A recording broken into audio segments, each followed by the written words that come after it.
And welcome back. Okay, we're going to do our part 3 with Tony Ghepardo tonight.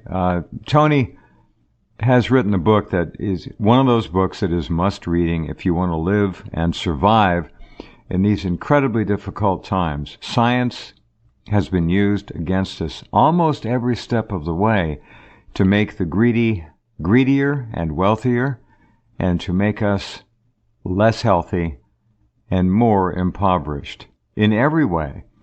His book, We Poisoned Our Grandchildren, could easily be called We Killed Our Grandchildren. It may get to that. We're talking about the genetic modification of what they call food. It's not food, it's science. And it's not good science, it's deadly science. It's as immoral and unethical as it gets. In 1993, an unannounced field trial, and we've been through this in part 1, of GMO sweet corn was held near Escanaba, Michigan. Months after growing and eating this corn, Tony Ghepardo developed a number of allergies. 2 years later, he developed chronic insomnia. Doctors eventually diagnosed his condition as sleep apnea. He was given the usual. Lots of medications, treatments, surgery, all useless.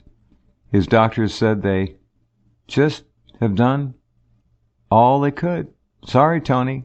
It's all we can do. His health severely deteriorated thereafter. Doctors treated symptoms separately. Drugs were ineffective and produced wild side effects, as you can well imagine. Tony had a frightening Alzheimer's episode while driving. He was at death's door when he learned of GMOs. He didn't know. And most people don't. They don't get it. They go into a food store and if they know anything about GMOs, they'll probably think, well, maybe 10% of the food in here might have some GMO material in it. Oh my, is that wrong. Tony has gone completely organic since 2013. No more Alzheimer's episodes. He is much better. He's still been set back, but he is much better. His GMO, glyphosate, and 2,4-D research improved as his brain fog cleared, and he shares that research and his story in this phenomenal book that I urge you to get. There's a Kindle edition there on Amazon. Tony, welcome back. Is there also a print version, a hardcover or soft cover? Soft cover, paperback. Yeah, because it's a nice-looking cover. We have covered a lot of things. The idea of genetically modifying the food we eat, it doesn't work for our bodies, and the simplest answers are what? Why doesn't our body say, it's a little different, but I can handle it? What's the big deal with it? Well, the definition of xenobiotic is a simple explanation. It's a foreign chemical compound. It's foreign to the biological system. It's foreign to the ecosystem. And so we eat it thinking that we're eating food, and our body attacks it as if it were an infection. Right, and there goes the immune system. That's run down right away. Just for openers, you have to fight the food you eat with your immune system. Think about it. Now, that's a similar problem with using a microwave oven. If you took organic food, pure, clean food, and put it in a microwave oven, the radiation will do genetic damage to the food that's in there and render it a foreign substance. It would be xenobiotic. And that is the danger of eating food cooked in a microwave.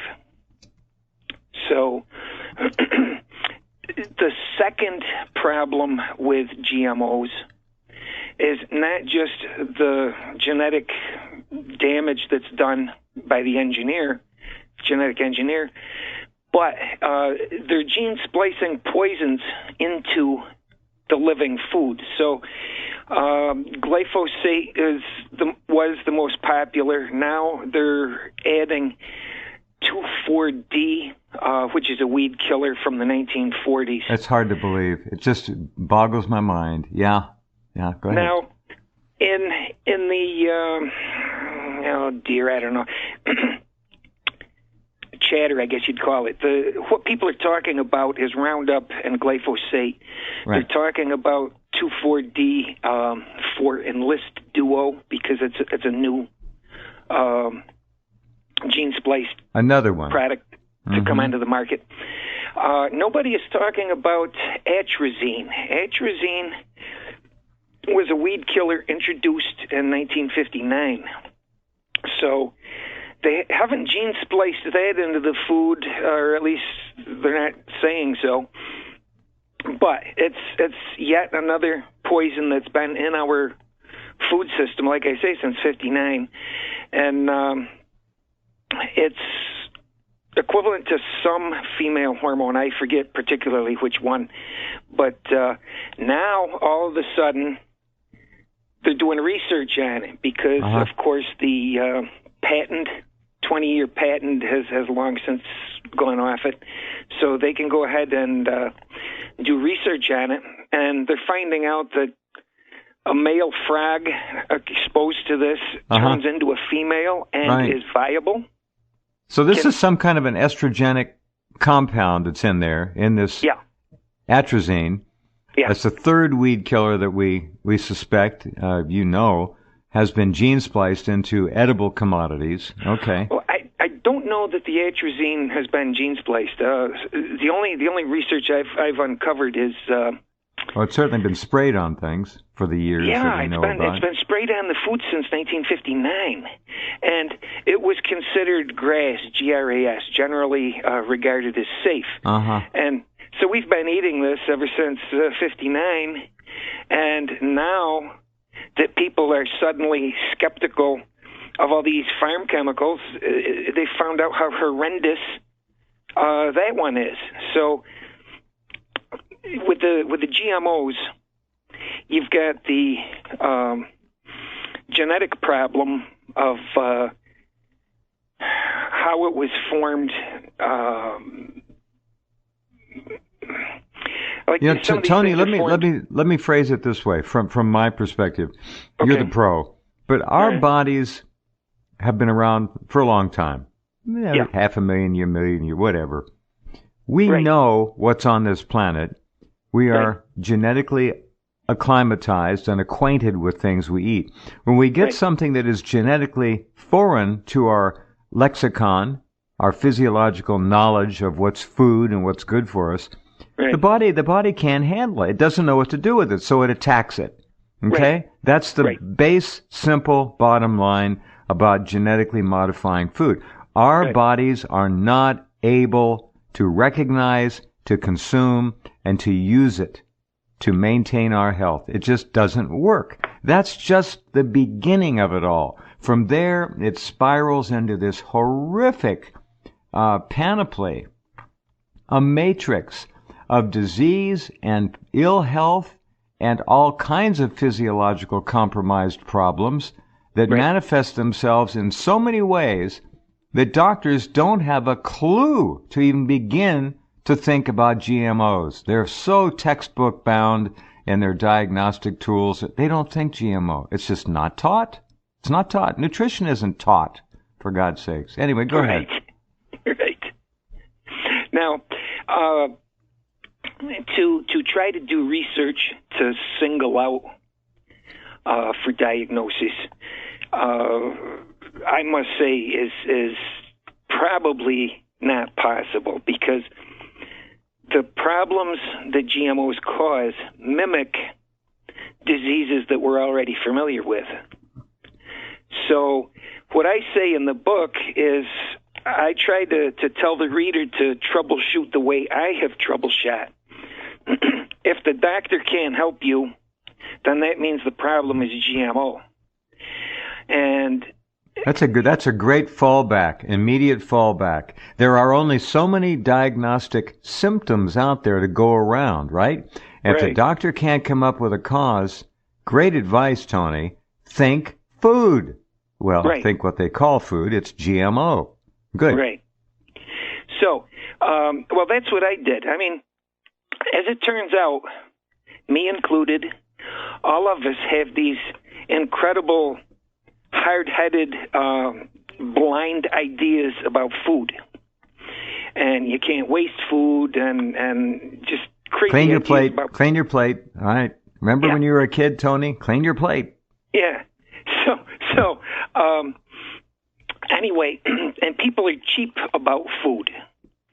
Okay, so, I mean, when I tell people, you know, you really have to eat organic food so you don't end up like me.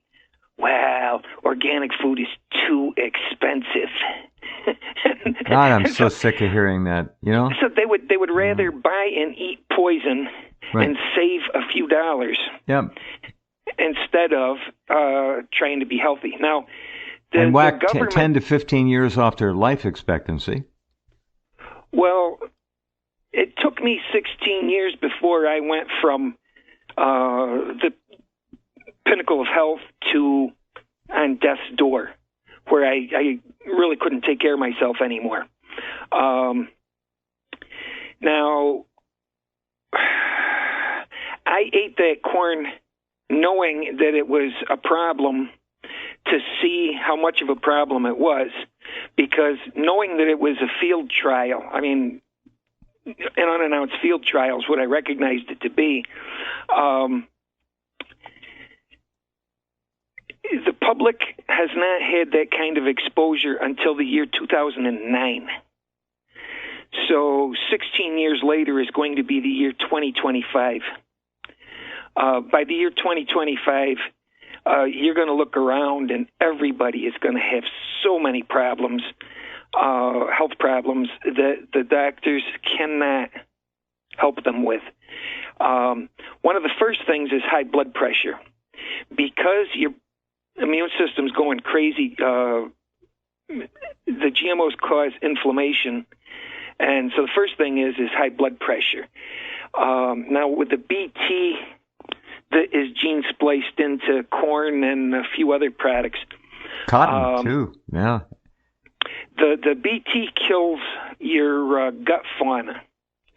Now, the fauna in your intestines are symbiotic. You need that proper balance to produce the serotonin, which makes it, well, not just modifies your mood, but it's what allows you to sleep.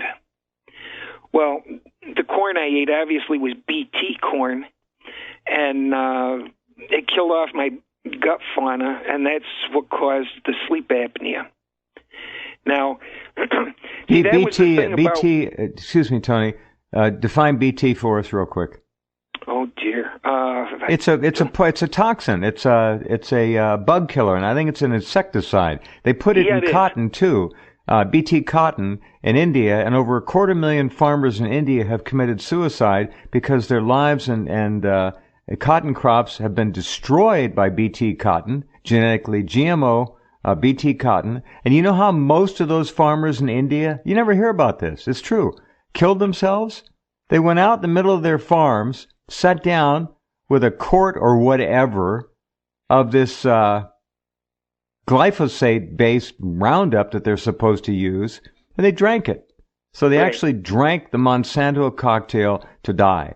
250,000 people minimum, and this was 4 or 5 years ago now. So BT cotton, the water buffalo over there would eat the cotton leaves, the cotton plant leaves. Right. Well, guess what? They started to die. The cows, they ate the BT cotton leaves and died. And the people picking the cotton, it actually transmitted, it vectored from the touching of the cotton into their own systems. So they were getting polluted that way too. This is such a horror, this whole thing. Go on, please. Okay, I am not finding where, I don't think I defined BT. It's a bacteria that exists in nature that they went and genetically modified. They tweaked it. What? Yeah, they tweaked it. Yeah. Sure. Well, no, they didn't tweak it like they knew what they were doing and they tuned it up. They went in there with a sledgehammer, basically, and they got something that they thought they wanted. Okay, the natural bacteria has a turnoff. When it's exposed to sunlight, it shuts off. All right, but the thing that they gene spliced is always on. So to put this into seeds, or worse yet, animal cells, well, let's see. In the seeds, they use shot. They make a shotgun load that fits into a 22 casing, and they shoot it into the seed. So, I mean, that's as random as it gets. Wow. All right. So you've got this BT bacteria that they, by force, send it into the DNA of a plant, corn, for example. Mm-hmm. And anyway, it's always on. So now you eat this. It's in your stomach, and it's always on. Where the natural thing would do its job and then turn off, this one doesn't. Doesn't have an off switch. Right. Wow. So, in other words, it's weaponized bacteria. And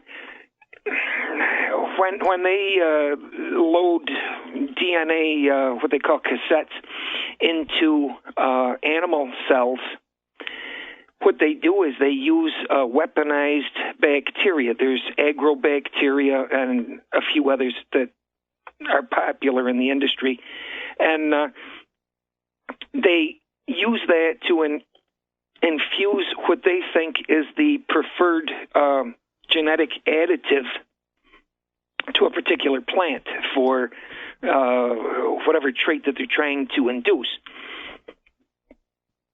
Anyway, they've got BT corn, cotton. They use it this technique a lot. It's a bacillus. It's a bacterium. It's a thuringiensis or something like that. I can't pronounce it. And it produces, this bacterium, over 200 different toxins. Remember, when you get sick, it's not usually the bacteria that makes you sick. It's the excretions, the toxic excretions of the bacteria that fill your body up. So this BT bacillus produces over 200 different toxins in the plant, each harmful to different insects. Most notably, BT toxins are insecticidal to the larvae of moths and butterflies and beetles, cotton bollworms as well, and gotu flies. But they are harmless to other forms of life. So it's a shotgun approach. You don't know. It doesn't turn off. It keeps on killing. That's the toxin, the release from the bacillus. Okay, but the problem is they said that because it attacks the specific insects that you said, that it should be harmless inside a human body. Not at all. But that's not the case. No. Because inside the human body, it attacks the fauna that's in your intestine. 7 pounds on average per adult. That's how much bacteria you have in your digestive tract. Yeah, but it's necessary if you're going to... It's crucial. It's life. Yeah. Okay. So when this does not turn off, BT is in your intestines, and it kills off all the good bacteria that you require. And it stays there because it's bacteria. It doesn't go away. Right. So, I mean, that is one vector that BT corn attacks your body, the BT part of it. A separate vector is the glyphosate that was also gene spliced into the corn. Now, glyphosate originally was an industrial cleaner. It was used to clean steam pipes.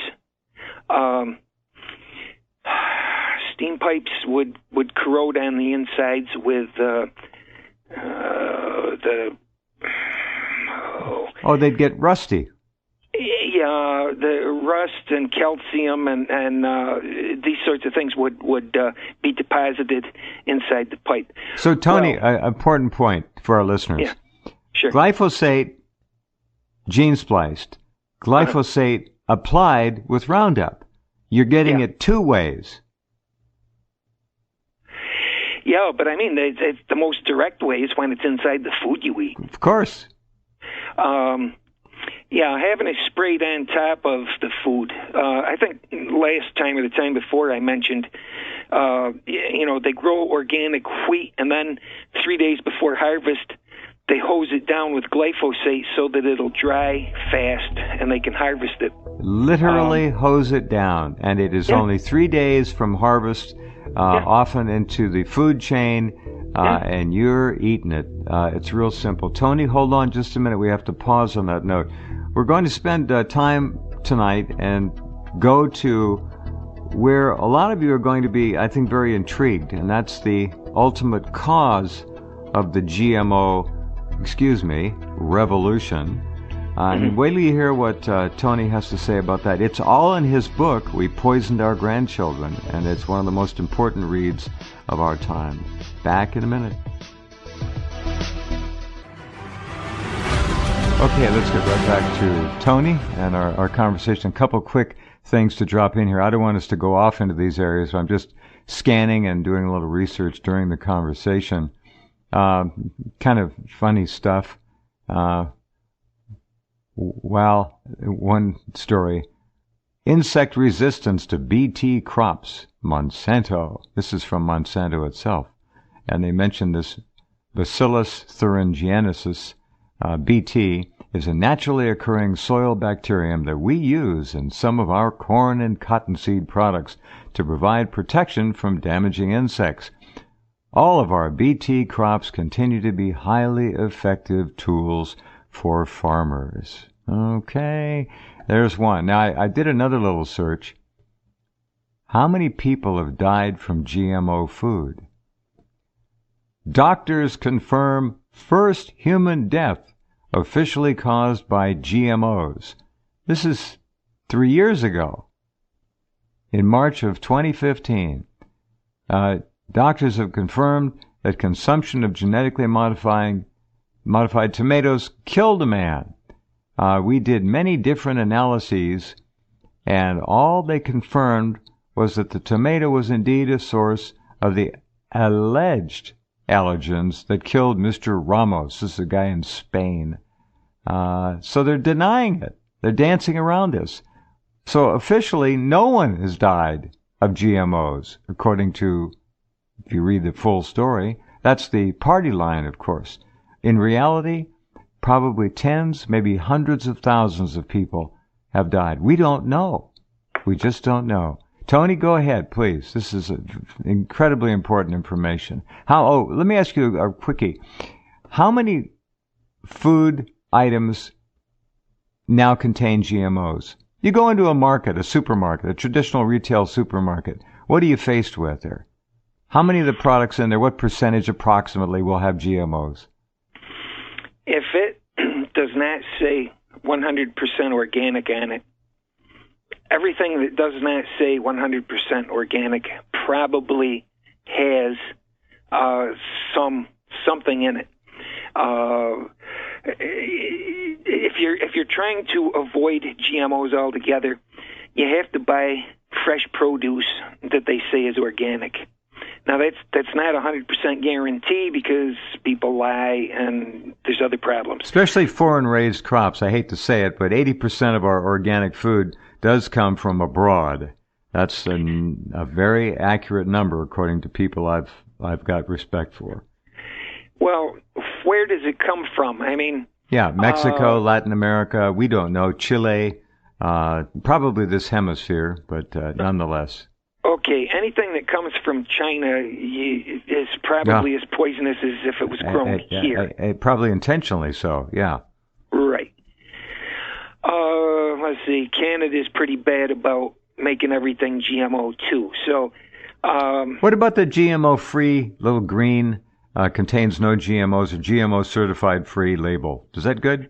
Good. Well, it's better than nothing. But it doesn't protect you. It doesn't pretend to address the poisons, the sprays, and the sprays are what affect you first. Right. Now, if you've got organic food that also has the non-GMO label on it, that will help you with one item. In my book, I tabulated what the two of them were. There is one thing that non-GMO verified will save you from, in addition to when the label says organic. Now, if the label says organic, that means 95% organic. Any enzymes, like in packaged food, the enzymes, if they're not GMO enzymes, then they're grown on GMO agar. So it's very difficult. GMO agar in a petri dish? Yeah.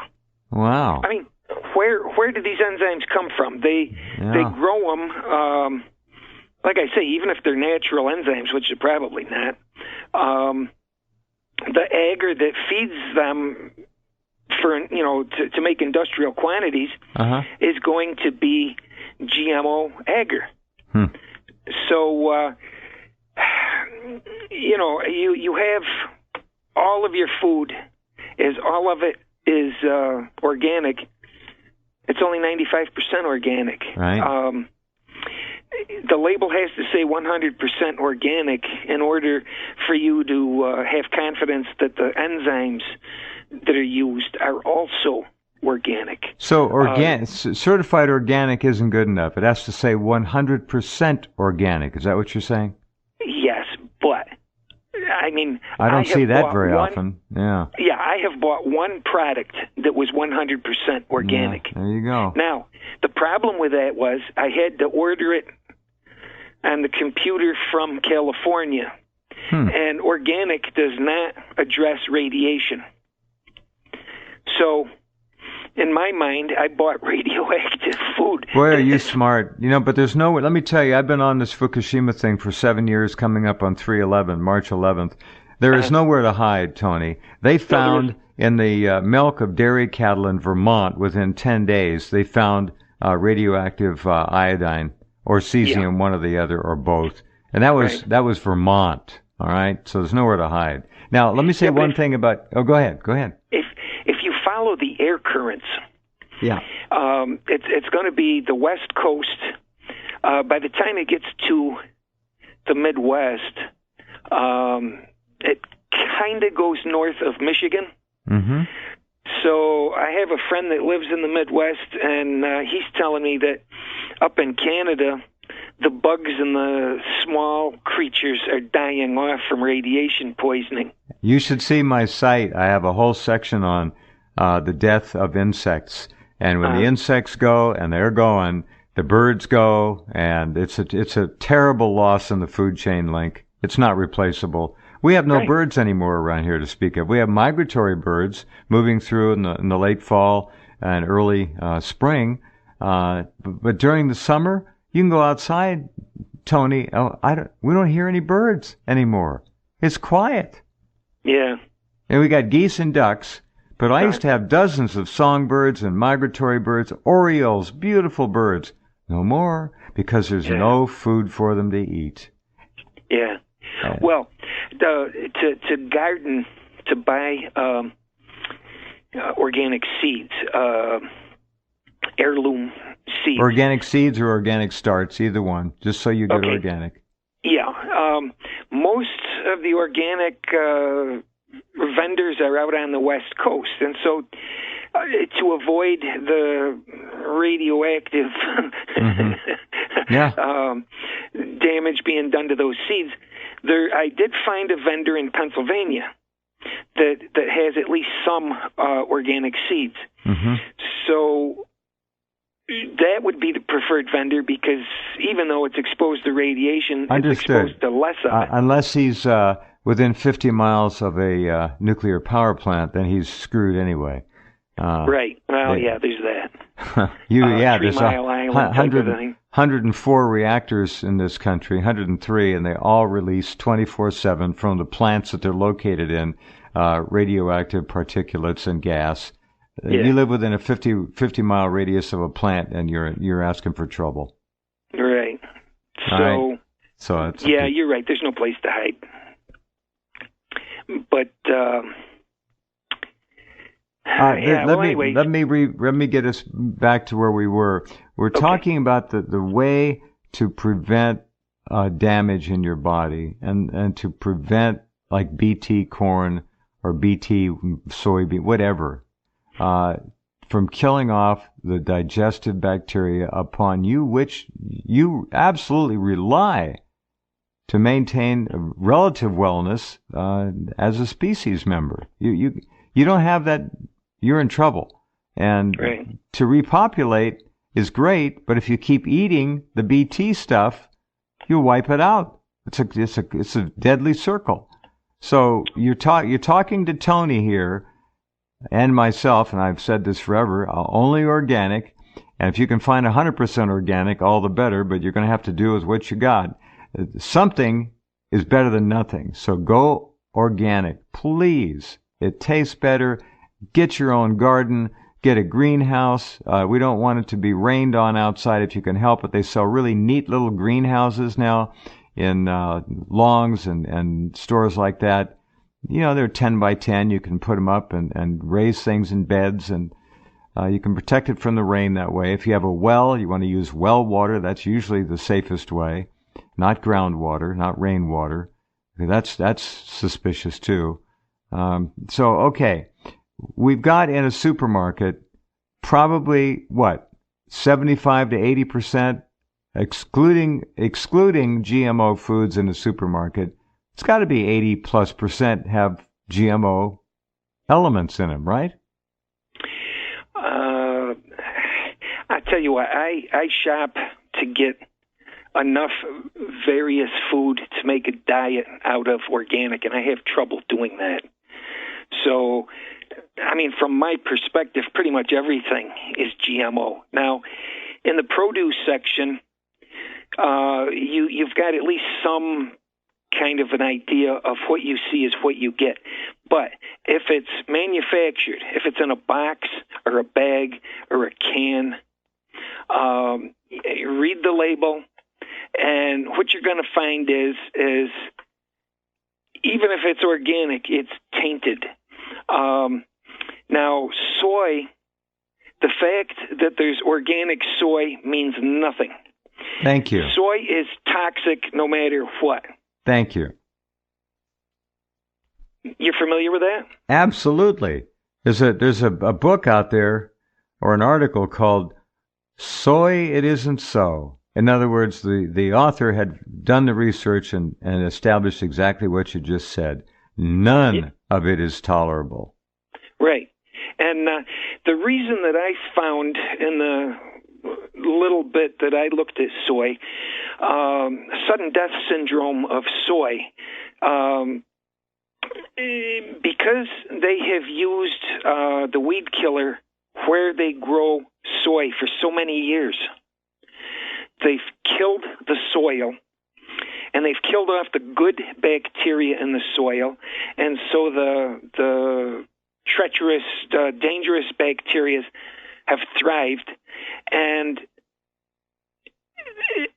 in the soy plant, they've got what do they call it? Electron microscope-sized bacteria or virus. I forget now. Maybe it was a bacteria. Anyway, it's well, it's down to one micron or less would be a viral issue, but whatever. Okay, well, oh dear, there's just too much to remember this time of the day. You're doing great. Anyway, You're doing great. So there's no way to test. Does this soy have this basically nano-sized bacteria in it or doesn't it? You can't know. And anyway, that is probably the agent that makes it toxic, because if I have the smallest amount of soy, I mean, it hits me like I got hit in the head with a sledgehammer. And like MSG hit you that hard, same idea. Well, no, it's much worse than MSG. A lot of people have MSG tolerance that is 0; they can't take it. So soy hits you that hard. Let's just keep moving here. So the bottom line is no soy, organic or otherwise. Period. Right. Done. Now, I've been trying to rebuild my gut fauna when I finally learned that, I would buy probiotic yogurt, Greek yogurt, and, it was organic, and I thought I was doing great things. No. And then I finally find out that it's organic yogurt, but the what are the cows eating? Yeast and enzymes that are in it are not organic. So I ordered from California kimchi, 100% organic kimchi. And then I used that as seed to make my own kimchi. And I've been working on that. And it took 6 months before I could tolerate eating a tablespoon of that. Wow. Without having, what should I say, uncomfortable side effects. So it's been a very slow process to rebuild my gut fauna with natural stuff. Now, kimchi and sauerkraut are both good this way. If you got 100% kimchi or sauerkraut, another thing is apple cider vinegar that's 100% organic. That will help you rebuild at least some of your gut fauna. That's a wonderful product. Patricia Bragg has been a friend of mine for 35 years. Bragg's apple cider vinegar, 100% organic. It's wonderful. Yeah. And that is my only hope to ever get a decent night's sleep ever again, is to be able to rebuild gut fauna. No. People don't know, Tony. They just don't know. They're not told. They're so terribly, tragically uneducated. When you drive up Interstate 5 in California, first you go through the San Joaquin Valley in the south, and you cross over the Bay Area and end up in the Sacramento Valley up north. You've got the breadbasket of America, supposedly. Okay. You go through there any time at all, and what do you see in the afternoons and the evenings with lights on? Crop dusters. They're flying back and forth, back and forth. You go through on I-5, you better keep your windows rolled up and keep that outside vent shut off, because you are breathing sprayed insecticides, herbicides, and God only knows what else, constantly. The soil is destroyed. There's really nothing there. It's a growth medium, but it has no nutrients in it. It is the worst food you could imagine.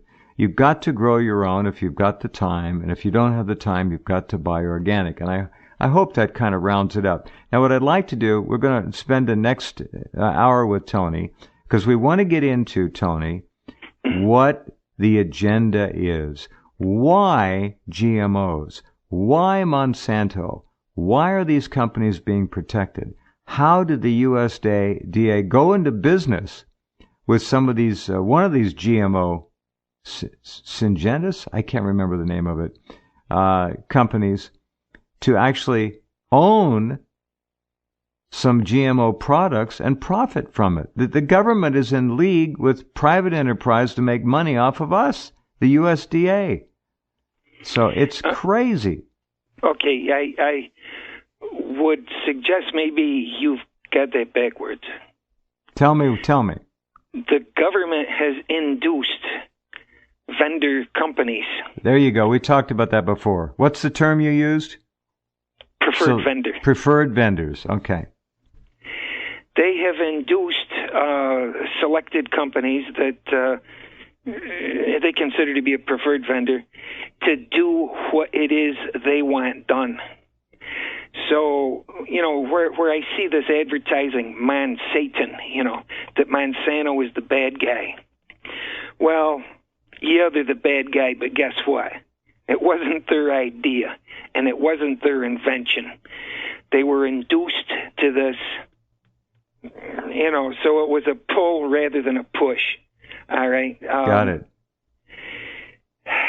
Not that makes any difference, because to you and I, the bottom line is we're being poisoned anyway.